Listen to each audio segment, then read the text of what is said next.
Hey everyone, this is Todd Latourie from Queensryche. And they expect like 1 million people. There's so much music, like just the second half, it's just about twice as thick as the first half. What an introduction. Oh. Yeah, it's nice to keep it fresh, otherwise it gets stale. Very sad. Sad I can't have both. That is a fabulous question. When people see that, I hope they'll realize that. 안녕하세요, 로리파츠입니다. I still have degrees, I swear. And you're watching Eclectic Arts Media.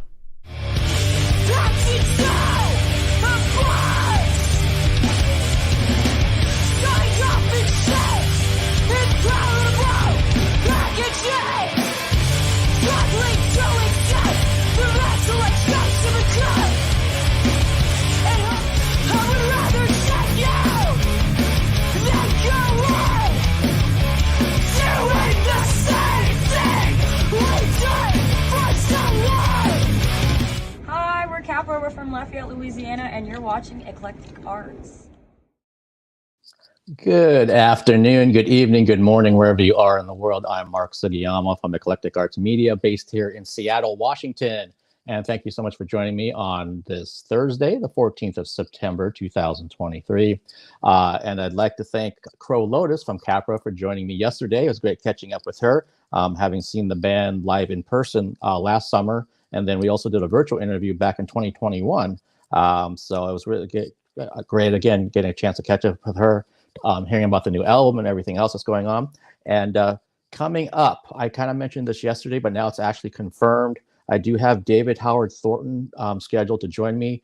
For those that are into the horror film world, he is Art the Clown in the Terrifier films.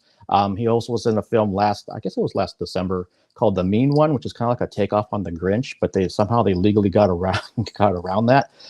So he and I have actually been talking for almost a year about trying to do something, and then his schedule just got crazy busy. So he is scheduled to join me this Sunday, the 17th at 6 p.m. Pacific. So that's coming up. And then on Tuesday, the 19th at 1 p.m. Pacific, June Millington from Fanny, which is the first all-female rock band ever signed to a major label. They have a wonderful documentary out called Fanny, The Right to Rock. And this one's been pending since about May. So sometimes these live stream interviews take a long time to get together. And but I'm really always happy when they actually do come together. So those are the two things that I know are confirmed right now. If you'd like to know more of what I have coming up, please follow me as Eclectic Arts Media, one word, on Instagram. That's where I post everything first. And then some of that information migrates over to other social media platforms. If this is your first time joining me on my YouTube channel, if you could do me a huge favor, hit the subscribe button, as well as the notification bell. And if you're on the Twitch side of things, if you could follow me over there, that's always great. And if you ever, including this live stream, but any future live streams that I have, if you'd like to ask my guests a question or a comment, just join one of those two platforms and you basically have instant access. You can access the chat and put things in. Just please be aware that I'm the one who sees everything that's put into the chat. My guests do not see it. So as the conversation goes along, I always fold in the questions and comments as time allows. So please be aware. You don't have to just be a fly on the wall. You can actually be a participant in what we do. All right. So I'm excited about this one because I want to hear more from this gentleman. So let's get to things. My guest today is the hard-hitting drummer for the band Capra. His style of drumming is a big part of the band's massive sound. It is my great pleasure to welcome to the Eclectic Arts Media virtual studio, Jeremy Randazzo. What's up, Mark? How's it going? Not much. Good. How are you, sir? Good. Hanging in there. All right. Did I get your last name right? Randazzo. Okay. All right. So I didn't butcher it too much then. I've heard worse. Trust me. So have I with my last name. I can imagine. Yeah. No, I'm really glad that you taking the time today to talk about Capra and your role in the band and everything else, because we haven't had a chance to talk one-on-one like this. So I've got a lot that I want to kind of go through with the recent things with the new album coming up, but also I want to go back a little bit too and kind of find out more about your own background. So, but let's start with what's front and center. You've got the new sophomore album coming out on October 6th from Blacklight Media and Metal Blade Records, Errors. And for your piece as the drummer, how do things kind of work for you in general when it's coming to writing the songs and arranging the songs? Are you kind of sitting with Tyler, or how's this kind of work for you guys as the musician parts of the band? It kind of changes since the beginning of the band. For this record, we wrote a lot early, like when In Transmission was in the middle of being put out. We had already started writing a lot of these songs. We left a lot of them open-ended until literally 4 months before we went to record earlier this year. And we try to keep it as organic as possible. Mostly Tyler writes the riffs and then he brings them to the table. And sometimes he has too many riffs or too many ideas, and we kind of have to narrow it down. And I think that's where me and Trevor and Crow kind of come in to kind of wrangle the ideas. And that's kind of how this album came together. It was really a cool experience, because before it was just me and Tyler. We'd write everything, bass player would come in, we'd be like, play this, singer comes in, do whatever you want on top of this type of thing. But this one was more of a group effort. Okay, yeah, no, that's got to be exciting that you have that. One, you guys have been a group and been on the road doing a lot of shows, so you're going to get tighter and closer, and then you can actually have these members contribute to the pod and the table that is Capra, instead of, like you're saying, so not just you, and it's not the Jeremy and Tyler show. Correct. Okay, and one thing I've kind of noticed with some of the songs, not just with the new ones, but also In Transmission, that your drum style, it reminds me a little bit of like early days of what Lars Ulrich was doing with Metallica, when he and James would sit there in the rehearsal spot, and James would have these riffs, and Lars was basically playing to the guitar rhythms. He wasn't necessarily like he and the bass trying to do something separate from it. Mm-hmm. And I definitely know some of the times that you're kind of doing the same thing with what Tyler's playing on guitar. Is that intentional, or is that just kind of developed because you guys have known each other for a long time? I think it's a mixture of both, honestly. We've had bass players come and go so often throughout our careers as musicians in other bands that we were in prior to. So we always kind of locked in a little bit. And the first album especially, because the first album I think has a little bit more chaotic stuff going on, a little bit more busy drum stuff, especially because I'm literally trying to almost play every note he's playing at times, which could be cool. But I think we left a lot on the table, I think, last record. And I think this record is a little bit more less is more at times. I think it's more catering to the song as far as drums go. I think I tried to cater to the songs more of this album and try to create a nice piece of art for all four of us, rather than like trying to show what, we can do, rather, what we want to hear instead of, technicality stuff. Yeah, that makes sense, because I've had a chance to listen to the entire Errors album. And cool. And it feels like there's I was telling Crow this yesterday, that there's definitely a growth that's happened, and like you were talking about, maybe playing for the song from the drums standpoint, that definitely happening more than just kind of like hitting it as hard as you can. There's still some of that, but with In Transmission, it's very much like just so in your face and just kind of trying to pummel you. This one's kind of maybe it needs to breathe a little bit. Maybe to kind of ride that riff a little bit longer and not just sit there and just go the entire time. Absolutely. Yeah, it was intentional this time around, for sure. Okay. Just off the top of your head, do you have, of the new album, do you happen to have a certain track that's your favorite for the drums? Kingslayer and Trauma Bond. I think those two are the most fun to play. Okay. It's interesting, because one of the songs that I wrote down that I really thought stood out to me was Kingslayer. Nice. I keep on telling them we need to play it live, but they want to wait. Which I understand. That song is one of the longer songs on the record. I would attribute that to almost like Medusa from the last record. It's a longer song. It tells a little bit more of a story. It's got movement in it as far as tempo changes and stuff. But it takes, like Medusa, it takes a little bit more time to rehearse that song to get it super tight. Okay. And we've been so busy. I think we've only got 3 rehearsals in between the European tour and the tour we're about to go on. So we kind of we played it smart. We built a new set list between Europe and this tour, so we just didn't have time to really hammer out Kingslayer this time around, unfortunately. Okay, well, it'll have its time, in the future. Oh yeah, for sure. Yeah, I love that song. It's definitely got more of a thrash vibe to it, and then it has some Melvin-y type of stuff going on with tones and tempo changing, and it's such a cool song. It's got a nice swing to it at times too. I like it. Yeah, and I think that's one of the things that really stood out to me is that there's so much variance in that song. And just, again, for folks that are watching this, you'll get to hear this whole thing that we're talking about on October 6th. But for since you start off that song with the drums, was that something? Did you just kind of worked it out? Did you just try like four or five different things to see what sounded best? How did you figure out that intro? So in the middle of the song, there was a spot where I definitely took some influence from Dale Grover from the Melvins, like one of the greatest all-time underground artist, drummer. And I don't know, I just felt like the beginning of the song needed a little bit more of a throwback to that, because it's later in the song anyway.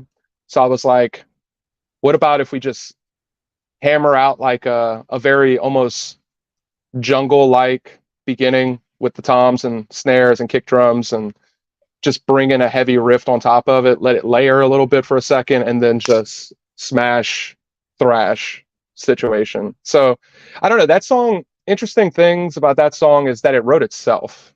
We literally just were joking around at practice, and we don't really like free jam too often, because when we're at practice, we're there for a reason, and we're there to just work on something specific, have a little talk, and then everybody goes home. And that was one of those practices where we had a lot of extra time and we were kind of just goofing off. And then he started playing a riff, and I was like, hey, that's kind of cool. And then I just started playing something to it. And then we were kind of just jokingly like going through it, and I'd switch drums and he'd keep playing a certain part. I don't know. It kind of just all unfolded in one practice. Well, what's interesting about that, sometimes the best music comes that way. It just organically just kind of seeps out of you, and you're just kind of messing around at practice, and then, hey, that riff's pretty cool. Let me do this drum thing to it. Hey, why don't we do this? And then it just, instead of like forcing it, it just kind of happens. But that is interesting for a fan like me to know that that's how the origins of that song were something that just kind of happened at practice. Yeah, it's funny how that happens sometimes. There's a few songs in the record that kind of wrote themselves pretty quickly, but then there's some that took forever to finish writing, just because there were so many different ideas in the room, and it could have gone so many different ways. And luckily, everybody is pretty good about compromising and meeting in the middle on some stuff that they want to do or what they hear in their head, but no, we're not like really digging that idea maybe. But I think we've all come a really long way at being able to work together and blend our inspirations and make something original, we feel is original. Okay, yeah. Well, it's always interesting for me, just from the fan side and a little bit on the media side, that when I get a new album from a band that I like, I'm always a little bit hesitant to see, like, so where are they going with this? Is it going to be like a carbon copy? Is it going to be like a complete departure and they're going off in left field? And what's nice about this album to me is that the core of Capra is still there. You just add another like layer to it. You kind of pushed it out, but not so far out that you're like, what the fuck is this? So there's definitely like a maturation to it, and that might be the fact that you talked about the four of you really kind of coming together and really working as four people on this album versus how it was in the past. But it comes through to somebody like me. I already noticed that. I was like, wow, this is really sounding like a fuller version of the band. Yeah, I think a lot of people don't realize that In Transmission was recorded around the time of COVID, so there was only maybe 2 or 3 times that we were in the studio together. Me and Tyler were the only ones there whenever he he tracked like the scratch guitar tracks, and then we did drums the next day, and we did the drums in I think a day or two, and then I didn't step foot in the studio ever again. So I wasn't there for guitar tracks, like the real guitar tracking, the bass tracking. I wasn't there for vocals. So it was really cool this time around. We actually went to a real studio, big studio, and we were all there together. We gave each other pointers along the way, and it really was a great experience. And we're super proud of this record. I think it's one of my favorite things I've ever been a part of. Well, that's awesome, and that means I'm curious with this new record, when you guys were doing the recording session, since all four of you were there, Mhm. what was the timeline like for you in terms of banging out the drum tracks? 3 days. 3 days. Wow. Three okay. 8-hour days. Yeah. 8-10 hour days. That sounds incredibly fast to me. Yeah. Yeah. It definitely was, because we had never worked with Andrew Hernandez, who tracked the record and who was basically the engineer and producer on it. We had never worked with him before, so we didn't know how he liked to do things. And as a drummer, that's super scary because because like we've been so used to working with our good friend and work associate Jai Benoit, who did like a lot of our videos. He recorded in transmission. He tracked it initially before we sent it off to California to get mixed and mastered. But we had a certain way of doing things with Jai for other records and other bands that we were in before too. So this was real scary because there was a lot of money involved, and we were going to another state. We were going to be there until it got done, what literally only had 7 days to do it. So the clock was ticking, and it was a very nerve-wracking situation the first day. But once we got everything set up, he was just like, all right, you ready? And I was just like, for real? He was like, yeah, let's try a song. And I was like, all right, how are we going to do it? He's like, y'all just play. And we did that. And next thing you know, I have 2 songs down the first day when we thought we were just setting up drums and getting sounds going. So it moved pretty quick, surprisingly. And so those next 3 days, because I think we got there like on a Sunday, then Monday, Tuesday, Wednesday were allocated for drums. And we finished drums, I think, noon on Wednesday. And then I got to sit back and watch everybody else track and just sit there as an armchair quarterback and just say, hey, maybe try this, you know? And it was a cool experience. I don't know. It was different. It got us all out of our comfort zone a little bit, but I think it made for a really great record. That's cool. That it's the fact that you guys were working with somebody else. You're in a different state. You've got X amount of days. You've got, like you said, you've got a budget that's kind of hanging over your head. Mhm. So it's like the four of you kind of were basically, it's like really kind of a sink or swim thing. You kind of got forced together. Like, we're either going to make this thing just be a fucking grand slam, or it's going to be like, we're going to be, walking home with the tail between our legs kind of a thing. Yeah, with like regrets and stuff like, oh, I should have did this or I should have did that. But I think at the end of it, the last day, I think everybody felt like this is going to be something special. This feels special.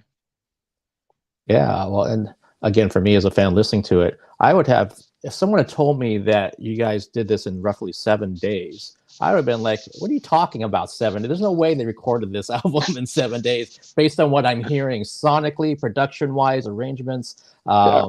And so that just that just blows my mind that you guys got it together and just banged it out basically. Yeah. It was stressful, but we're really excited. I don't know, the first couple songs we put out so far, there's been a really good response. I'm really interested to see once the album actually drops and people can hear the whole thing, because I do feel like the album is laid out in a way to where it kind of has a really good flow to it and almost has like a story-like feel. And we got another single that's going to be dropping the day of, and very excited about it. Well, as well you should be, because you actually mentioned something that I found similar, that I think the track listing of this album it's something kind of cinematic about this album Mhm. when you listen to it from 1 through 10, especially with how it ends with Nora. It's like, Mhm. well, this song is like, I was telling Crow this yesterday that I'm kind of obsessed with that song. Like, That's awesome. That yeah, song it's almost didn't make it. That was something we we had an idea going into the studio, but it wasn't written. I think we had one part that we knew collectively what we were all going to do, which is basically when the music comes in from that interlude part of it. But everything after that was all in the studio, kind of on the fly a little bit. I think we might have did it in 2 or 3 takes. And then, yeah, that's an interesting way to end the album. It's kind of a little bit of a throwback to a band that me and Tyler were in back in like 12 years ago. We were in, it was kind of popular at the time, kind of instrumental, ambient rock, kind of heavy at times, but real pretty at other times, kind of reminiscent of like Explosions in the Sky, a band like that. And we knew we wanted to do some type of instrumental track on the record, but we didn't know that it was going to be the last song and it was going to have that vibe. But once we did it, we were like, this is going to open the gate to something down the line. We wanted the music to kind of go and like pivot in a different direction, maybe next record, but still retain that Capra sound. But we definitely want to implement some more colorful sounds rather than just guitars cranked to 11 and screaming and yelling, you know. well, for someone like me that's got such an eclectic taste in music, I'm all for that kind of thing. When Yeah. when band, again, if the core of the band, if the essence of a band is still there, then the other things that you go direction wise are fine. It's when that essence completely changes, then you're like, who is this band now? Yeah. And like I was mentioning to Crow yesterday, with the way that song ends the album, it's almost like it really is cinematic. Like, so what's coming next? What's the next chapter? Because it leaves you almost not a cliffhanger, but just the whole thing of like, so is this the direction they're going in next? Is this what? And I love that. I love the fact that it just kind of, it was so unexpected when I was listening through all of them, and then that song came on. I was like, was that the last song? Like, Yeah. so Yeah. where do we go? Where do we go now? Where's part 3? We'll see. That's to be determined. You know, we haven't started working on any new material at all. We put a lot of work into this one, and a lot of logistics went into the European tour. So we were tied up with that for a few months, and now we're doing, you know, all the PR work for the new record, and then, you know, so we haven't made time to start writing again yet. But I think it's going to be super unique. There's going to be some changes as far as where people live coming up in the band. So there is going to be a different way of writing for the next record that is going to make for something different, for sure. Okay, so I foresee some file sharing going on then. If someone's Absolutely, yeah. A lot of that. Yeah, I'm actually excited about it. I mean, it sucks because, you know, I'm gonna miss that person, you know, being here, but, you know. Okay, well, it's I mean, as the band continues to grow and everything, it might be where it's like that distance really isn't as big as it seems now. Yeah. I mean, yeah. A lot of bands are like that these days too, that are kind of where we're at, or definitely bands that are, you know, at that major level. Most of the members don't live in the same city anymore. Everybody's kind of spread out, you know. Yep. And that's kind of what I foresee happening with us. And I don't look at it as anything bad or great. It's just kind of, it comes with the territory. You know, you're a band for coming up on 8 years now. And yeah, people grow. Yep. Yeah, and you're very right about that, because I'm thinking about some of the other folks that I've interviewed, and like, well, like Todd LaTorre lives down in Florida, so he has to fly up here to work on stuff, and sometimes the Queensrÿche members fly down there, and then someone's in Colorado now, the other guitar player, and I even think back to like Fate's Warning. None of those guys live together; they're all in 5 different states.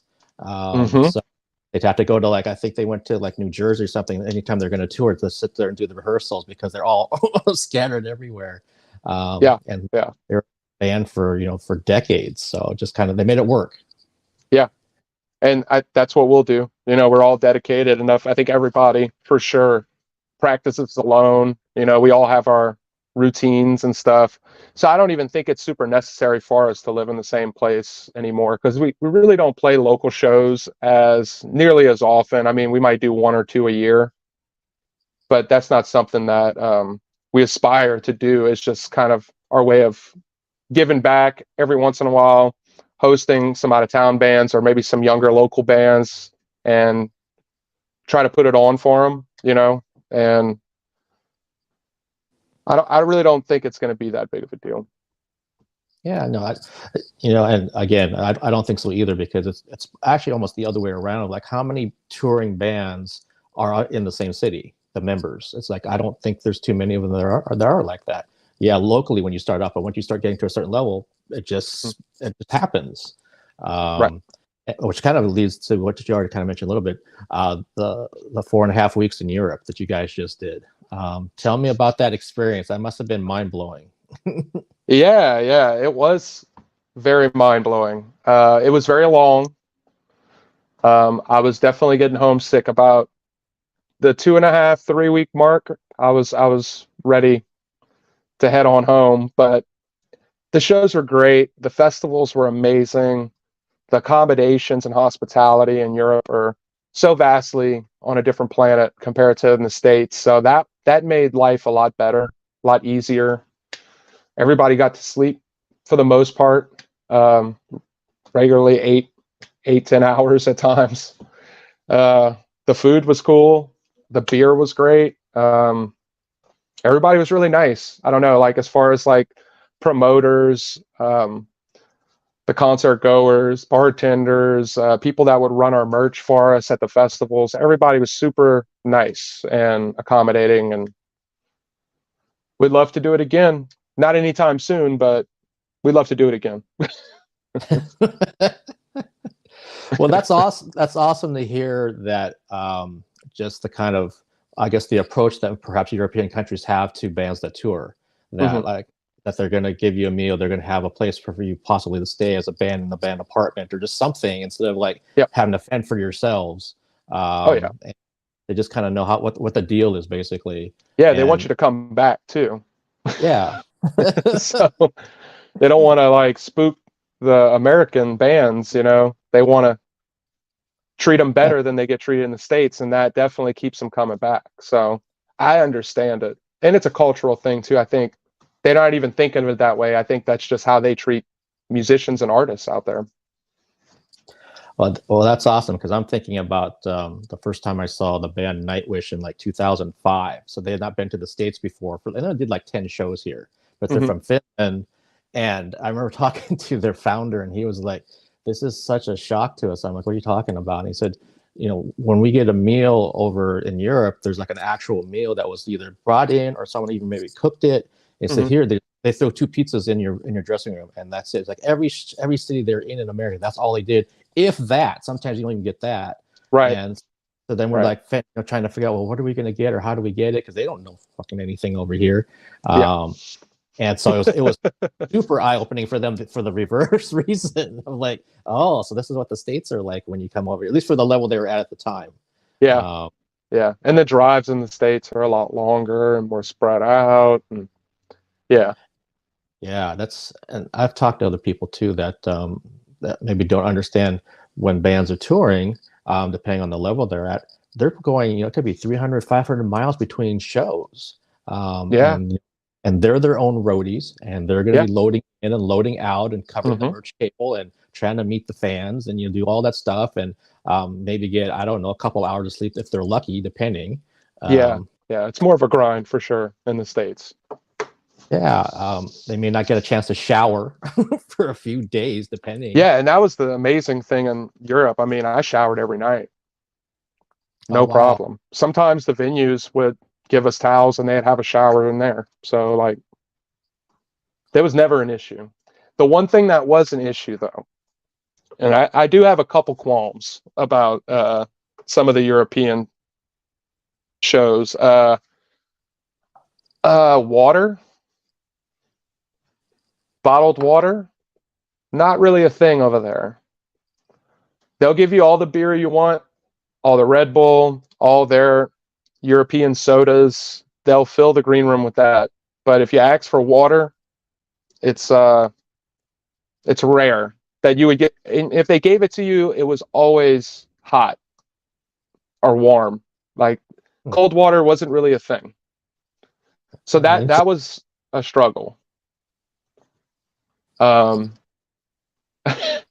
so spoiled. I sound like a spoiled American, but they don't have AC out there. Air conditioning is not a thing that they think is necessary. Oh, wow. Yeah.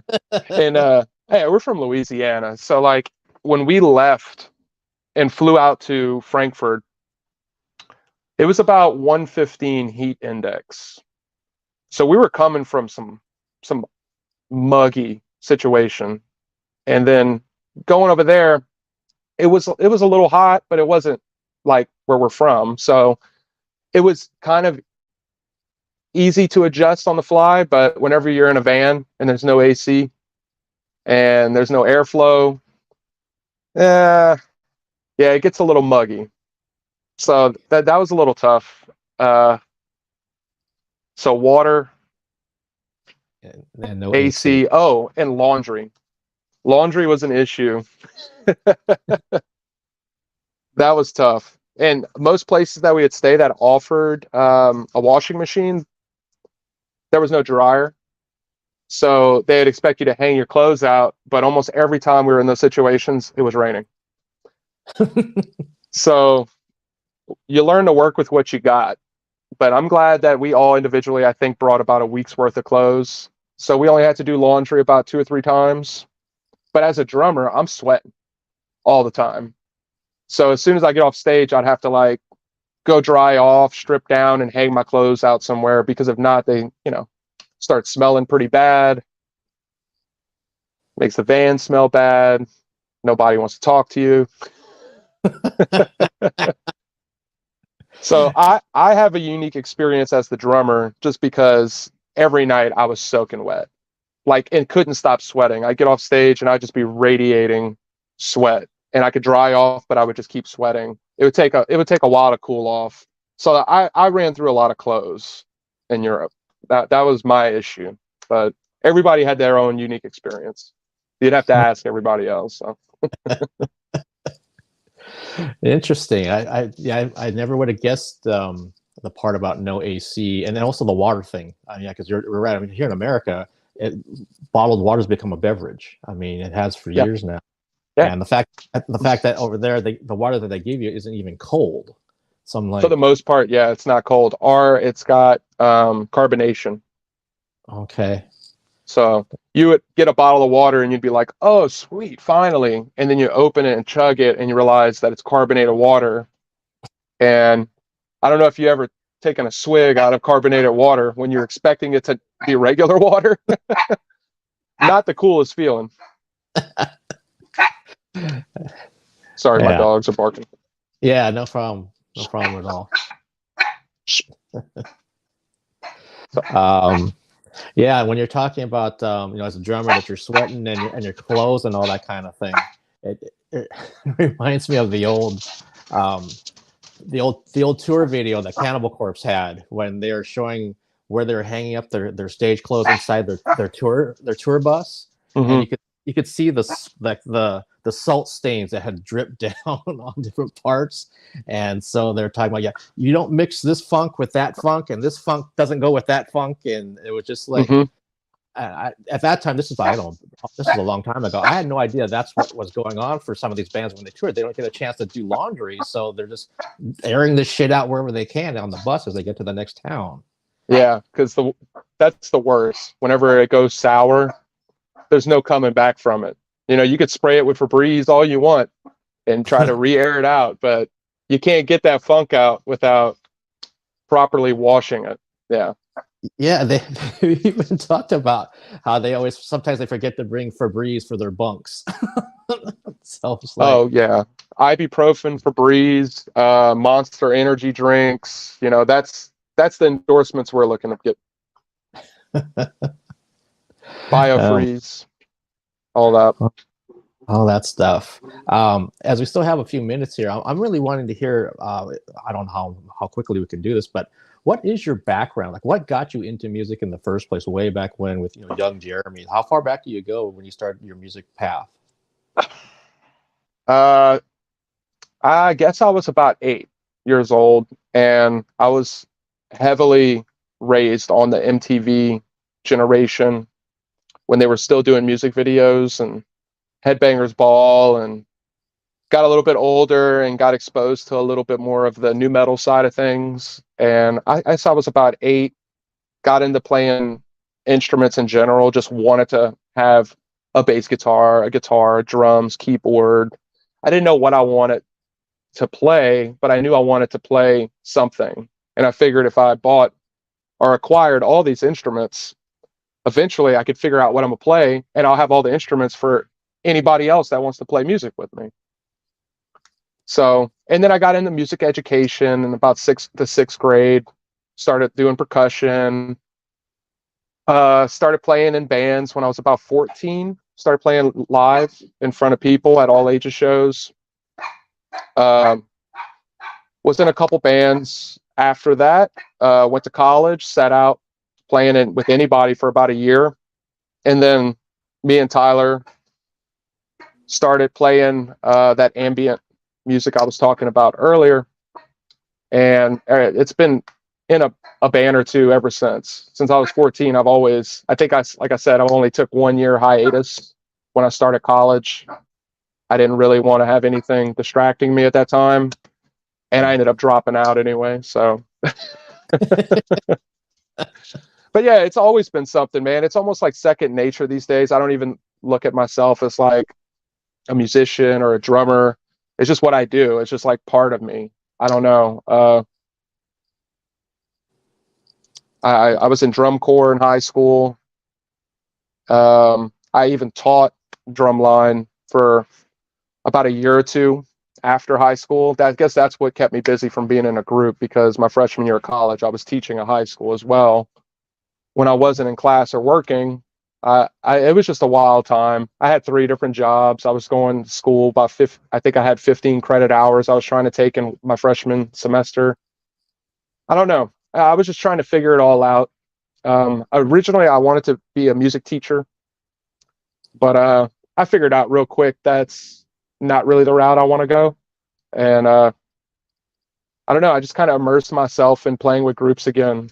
And that's when me and Tyler kind of reconnected, and we've been in and out of bands since we were 23, and we're 36 now. Okay. And I knew him in high school too. His bands played with my band, type of thing. So we always knew each other, but we were never like in a band together. And that's whenever we started playing. Okay. No, that's cool. When you're talking about that, yeah, I mean, it's just a part of who you are. I mean, I started playing guitar back in that was 7th grade or something like that. And kind of like you, like I mentioned before we went live, older brother's a drummer. We had a bass in the house.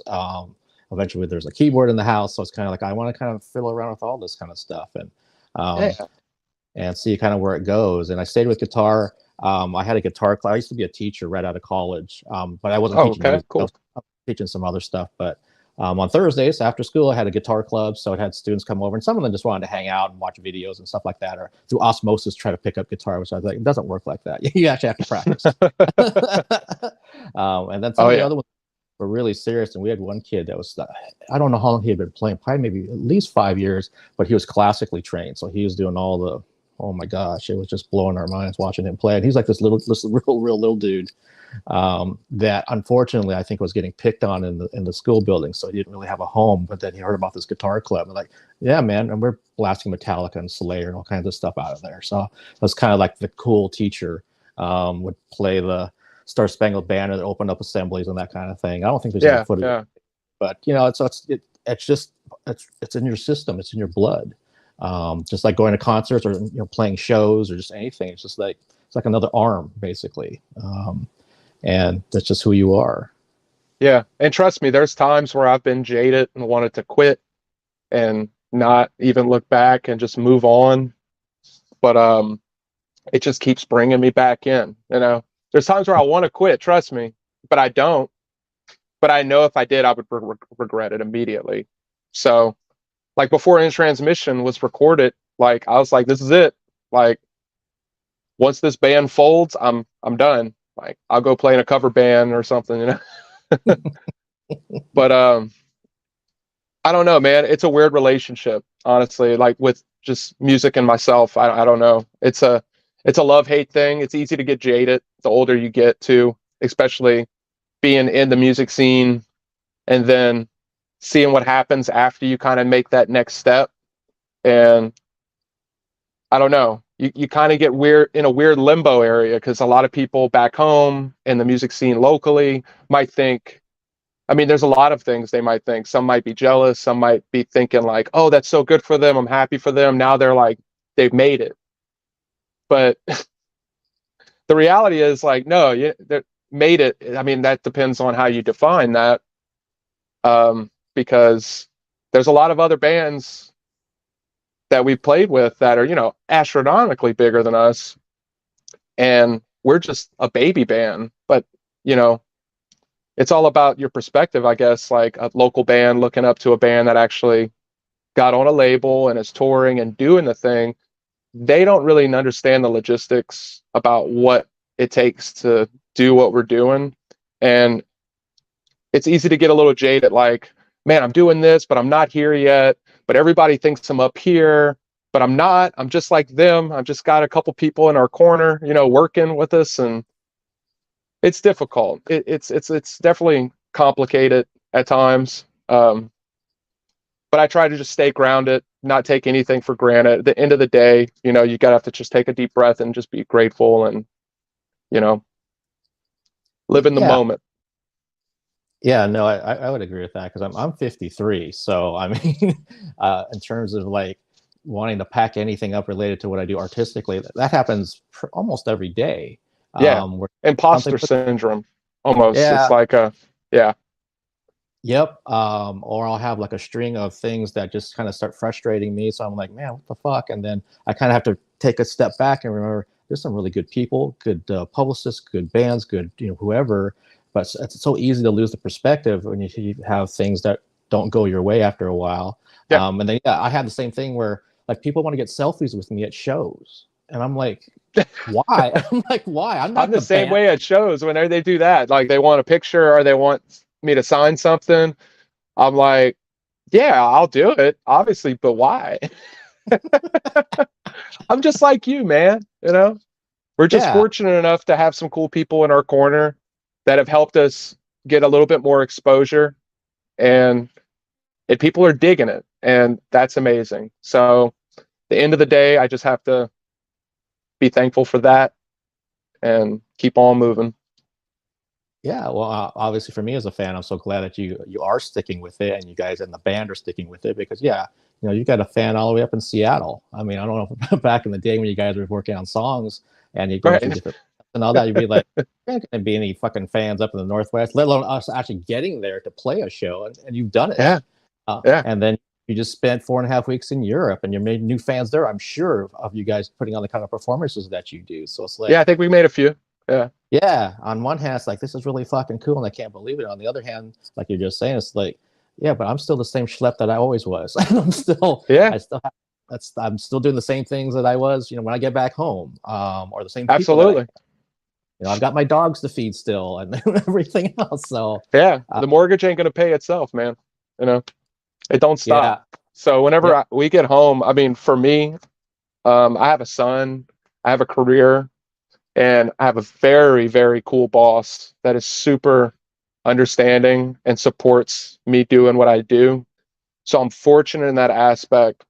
But there's times when I come back from the road and I'm just like, oh man, is this worth it? Because like, you know, the bills don't stop, as they say. So it's challenging, but I think everybody makes it work in their own way. And we're very fortunate because that's half the battle, is finding people that can actually go out that you don't hate, that you like working with, spend all that time with each other, and they have the wherewithal to find the means to be able to go out and do this. So Yeah, no, I mean, you touched all those things you just said are spot on, because I'm thinking about the whole reason I'm doing live stream interviews is because of this wonderful band in LA called Alice in 2020 when the pandemic hit. They invited me to do this to open up their virtual tour. And same thing, they're completely independent. They're not associated with any label. But the now it's 6 members, their skill set amongst the 6 of them is so freaking amazing that they can put all this kind of stuff together. They think the same way. They have such a creative outlet, but then they can pull from each other's skill set and they make it work. You know, they're doing the whole thing, you know, taking turns when they're driving on the road, driving a 15 passenger van, all that kind of thing.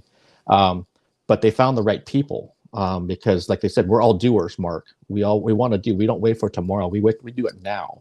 But we're also respectful enough to know what we're trying to accomplish. Are we all heading in the same direction? If we are, then right now they are, because one of the guys was doing a bunch of tours with like known bands where it's just like, you know, in a bunk in a tour bus kind of a thing. Yeah. And I asked him about this. You don't miss that? And he's like, you know, those bands were okay, but I love these guys. That's why I'm with these guys. I'm like, so you're okay with more? Yeah, more work and, you know, less money and all. They said, absolutely. He said, because I'm happy here. I'm not so happy when I'm doing the other stuff, even though it looks better to the average person. I'm like, okay, that's interesting. The grass is always greener, for sure. Yeah. Until you're there. And before we wrap, I keep saying before we wrap this up, but I'm curious about you mentioned about your history with music, but specifically, who would you say influenced you as a drummer? Oh, good question. So I have different eras, no pun intended, eras of drummers that have influenced me. I mean, John Bonham, for sure. As a kid, listening to Led Zeppelin and Lars Ulrich from Metallica. Those are probably 2 of my biggest influences growing up until I was a teenager. Then I would say drummers like John Otto from Limp Bizkit, David Sarabia from Korn, the first drummer, the original drummer. They're just wacky out there. If you go back and listen to those records, they had like a weird pocket groove thing, but yet they were still so heavy. And to navigate through such a new genre like they did and kind of like create the mold, it's so cool. I still go back and listen to those records from time to time and try to figure out what they were doing here and there. And yeah. As far as being an adult, growing up, drummers that I've really looked up to, Chris Hornbrook from Poison the Well. He's a big one. Tucker Rule from Thursday. Eloy Casagrande from Sepultura. Got to meet him. We played a show with them in Germany, and that was an incredible moment for me. Like, I got to meet one of my idols. And funny story, he's a little younger than me, and I mean, he's always been a ridiculous drummer. He was a prodigy when he was a kid, and he came to a drum clinic in our hometown when he was 15. And I was like 17, and I was really good friends with the owner of the drum shop, the local drum shop, and they hosted it at a church. And I mean, there must have been like 200 people there, and I got to watch him play. And he didn't speak English or anything. He wasn't signing autographs or meeting people really, because he was such a young kid. He played, blew me away, and then here we are, you know. However long later, God, I don't even want to say it, but like 20 years later, and I was opening for him in Germany. And last but not least, Dave Grohl and Taylor Hawkins, R.I.P. Okay, that's what I love those kind of stories when something happened, you know, 20 years ago. And Eloy is, you know, a teenager, and you're you're watching him play and everything, and then things go through the way they do, and then you end up opening for him in Sepultura in Germany. Yeah, and sharing a couple glasses of whiskey and kicking it after and getting to know each other for a little bit. Oh, that's fucking awesome. I Yeah. love hearing that kind of thing. Where your paths crossed in a professional way all those years later. Holy shit.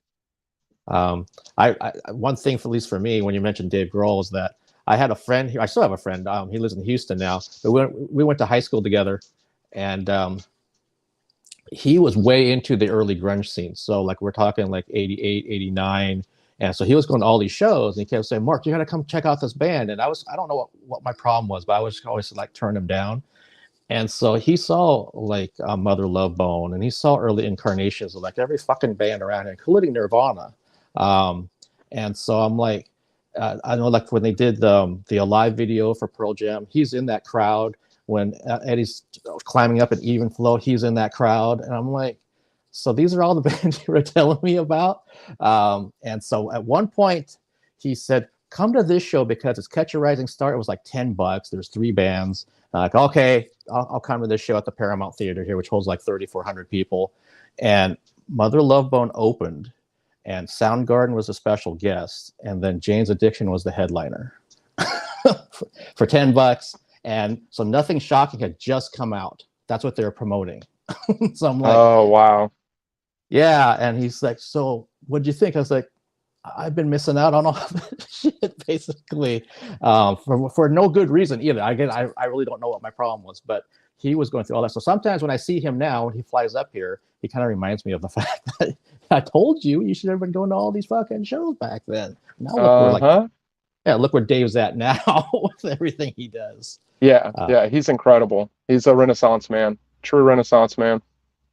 Yeah, I love the fact that he does things that he wants to do, and it doesn't matter like if people get it or not. So if he wants to do, the metal project that he did, or if he wants to do something else, it just like he's still a fan. You can still feel that coming from that dude. Though he's obviously way the fuck up here. He hasn't forgotten that piece. No, and I think he's still very much an everyman. Yeah, for sure. Yeah. Awesome. Well, Jeremy, thank you so much for taking the time. It's so awesome to get a chance to get to know you better and hear from the drummer of Capra.